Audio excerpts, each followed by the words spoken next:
रुवैबदा, तुम्हारे दरमियान रुवैबदा का ज़ुहूर होगा। सहाबा ने पूछा अल्लाह का रसूल ये रुवैबदा क्या है? आप सल्लल्लाहु अलैहि वसल्लम ने कहा दो अल्फाज हैं, एक है अस्सफ़ी और एक अल्फ़वैसिक़।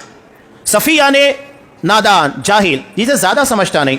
फ़ैसिक़ का मतलब नाफरमान, जो अकीदे के अंदर नाफरमानी करे, शरीयत में नाफरमानी करे, आप सल्लल्लाहु अलैहि वसल्लम की सुन्नतों की मुखालफत करे, फ़ासिक़।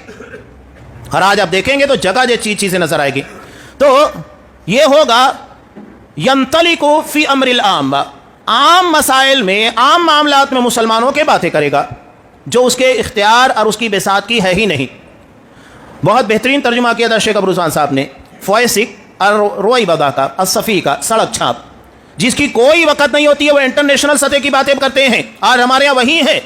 इन लोगों के अगर घर के अंदर कुछ मसला पैदा हो जाए, पड़ोसियों के साथ कुछ मसला हो जाए, हमारे अपने मुल्कों के अंदर मुसलमानों के साथ क्या कुछ नहीं हुआ, कितनी मॉब लिंचिंग हुई, क्या हालात मुसलमानों के बनाकर रख दिए गए, नहीं, कोई बात नहीं करेंगे।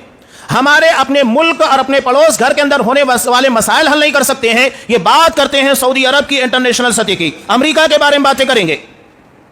ये हालात है। ये वही है फ़ैसिक़ और रुवैबदा सफ़ी, जो आम मामलात के बारे में बातें करेंगे। इन्हें अकीदे के बारे में कोई इल्म नहीं, इन्हें मनहज के बारे में कोई इल्म नहीं, हदीस के मसाइल के बारे में इल्म नहीं, उसके बाद ये सारी बातें करें। आप सल्लल्लाहु अलैहि वसल्लम ने एक सहाबी को गलत फतवे की बुनियाद के पर मार देने की वजह से इतना सख्त आपने हुक्म दिया कि तुम लोगों ने उसे कत्ल कर दिया, अल्लाह तुम्हें कत्ल करे। यहाँ लाखों की तादाद में मुसलमानों को झोंक दिया जा रहा है, उनकी जान माल हर चीज़ को दांव के पर लगाया जा रहा है, उसके बाद भी कहते हैं कि कोई मसला नहीं, मुसलमानों की इज्जत हमारे नज़दीक कोई अहमियत नहीं रखती है। आप सल्लल्लाहु अलैहि वसल्लम ने कहा कि एक मुसलमान की इज्जत काबतुल्लाह से ज्यादा अहमियत रखती है, उसके बाद तुम्हारी मुसलमानों की कोई वक़्त नहीं। टारगेट सुन्नी मुसलमान है, और हमारे दरमियान के सुन्नी मुसलमानों को भी ये नहीं समझता है, शिया के मुकाबले में जितने मुसलमान हैं वो सुन्नी कहलाते हैं।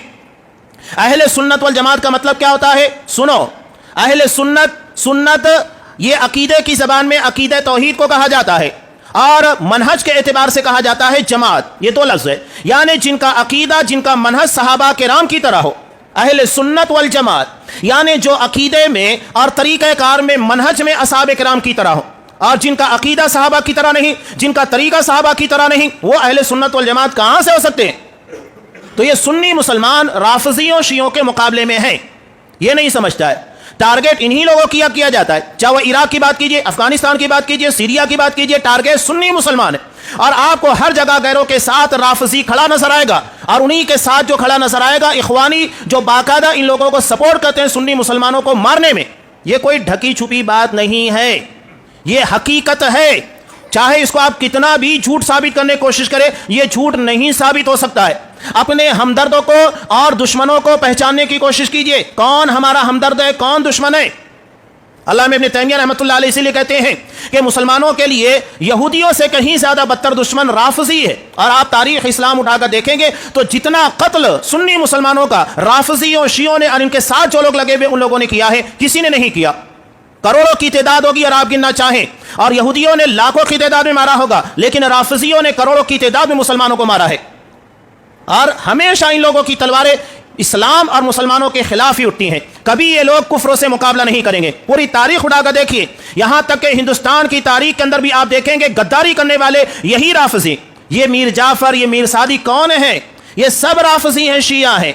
और इन्हीं लोगों ने मुसलमानों के दरमियान शिर्क व बिदात खुराफात इन्हीं लोगों ने फैलाई है।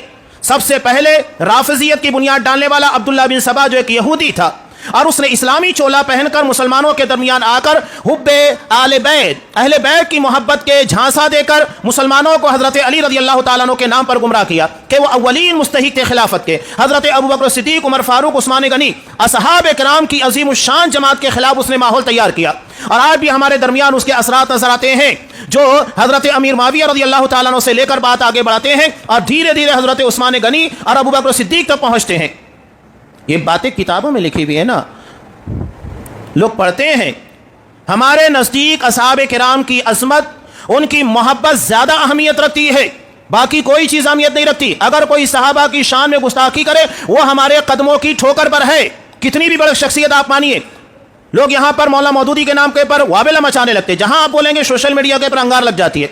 लेकिन सहाबा के बारे में इन्होंने पूरी किताब लिख दी, जिसमें हजरत उस्मान गनी रजी अल्लाह तआला अन्हु के खिलाफ अनाप शनाप लिखा, झूठी रिवायतें राफिजियों की लाकर बयान की, हजरत अमीर माविया रजी अल्लाह तआला अन्हु को टारगेट किया, हजरत मुगीरा बिन शुबा को टारगेट किया, हजरत अमर बिन आस रजी अल्लाह तआला अन्हु टारगेट किया। हमारे माथों के ऊपर बल नहीं आते सहाबा किराम की शख्सियत को टारगेट करने वाला, हम उसे का दिफा करें? हम सहाबा की जमात का दिफा करेंगे जिसका दिफा अल्लाह ने कुरान मजीद के अंदर किया है। जब मुनाफिकीन ने सहाबा की जमात को कहा था सुफहा, बेवकूफ, कुरान ने कहा अला इन्नहुम हुमुस सुफहा, कि मेरे नबी के सहाबा बेवकूफ नहीं, ये मुनाफिक बेवकूफ है, ये सुफहा है। हम भी उसी कुरान मजीद के पैगाम के तनासुर में कहेंगे, जो सहाबा की शख्सियतों के पर उंगली उठाए, किताबें लिखे, हकीकत में वो बेवकूफ है।